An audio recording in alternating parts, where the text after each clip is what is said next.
मी माझ्या नवऱ्यावर कोर्टात केस दाखल करून घटस्फोट घेणार आहे आणि त्याच्याकडून ना दर महिन्याला पोटगी म्हणून माझा सगळा खर्च घेणार आहे. म्हणजे तू नवऱ्याकडं घटस्फोट घ्या निघाली काय? हो. आणि तुला त्याच्याकडून खर्च बी पाहिजे होय? मग किती वर्ष झाली लग्नाला? झाली की 7 वर्ष झाली. झाली. आणि 7 वर्षात आताच का सुचलं मग घटस्फोट घ्यायचा?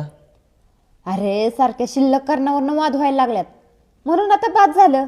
कितीवर ऐकून घ्यायचं त्याचं तरी. म्हणजे नवऱ्याचं आणि बायकोचं शिल्लक कारणावर वाद झालं. हा. कामा बी मला जात होती कुठं का घरीच होती? नाही घरीच होती. घरीच. मग घर परपंचाला कोण आणत होतं? नवराच आणत होता. नवरा आणत होता. मग नवरा जर कमवून आणत होता तरी मग तुला घरी बसून त्याच्याबरोबर भांडण करायचं कसं काय सुचलं? मी नव्हती भांडण करत. मग माझा नवराच भांडण करायचा. कशावनं? मी दुपारची झोपती खाती पिती काम करत नसशील घरातली काय थोडीफार? एखादं काम राहिलं की मग करायचं की बुनबुन. आणि सासू सासऱ्यावनं काय? सासू सासऱ्याने जर सारखंच व्हायचं. होय. म्हणजे एक ध्यानात घे की तू घरी आरामात आहे, झोपून आहे दुपारी. बरं असं दे दिवसभर काम कटवून झोपत असेल, सकाळचं काम उरकून सासू सासऱ्यावनं चिडचिड करत असेल. त्यो बिचारा दिवसभर कष्ट करून येतोय आणि घराला काय लागतंय तो घरात आणून देतोय. तुम्हाला घरी बसून त्याच्याबरोबर भांडण करायला काय जोर येत होता काय? नाही जोर नव्हता येत.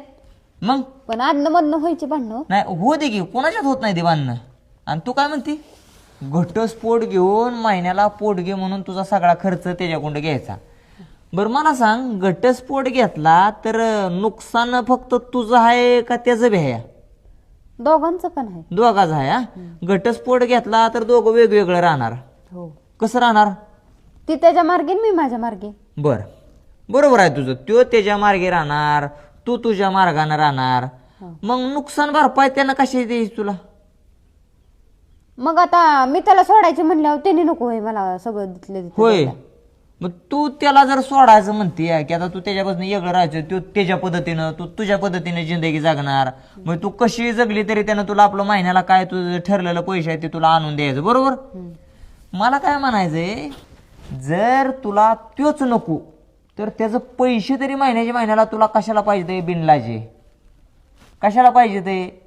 तुला जर त्योच नाही ना पाहिजे तर मग त्याचं पैसे तुला कशासाठी पाहिजेत ह्याचं उत्तर दे मला. हा. अरे वाज कुठेतरी बुद्धी जाग्यावर ठेवा. आणि हे बघ, नुकसान काय एकट्याचंच नाही. तू तुझ्या पद्धतीने राहिली तरी तुझं नुकसान आहे, तो त्याच्या पद्धतीने राहिला तरी त्याचं नुकसान आहे. नुकसान दोघाचं बी आहे. मग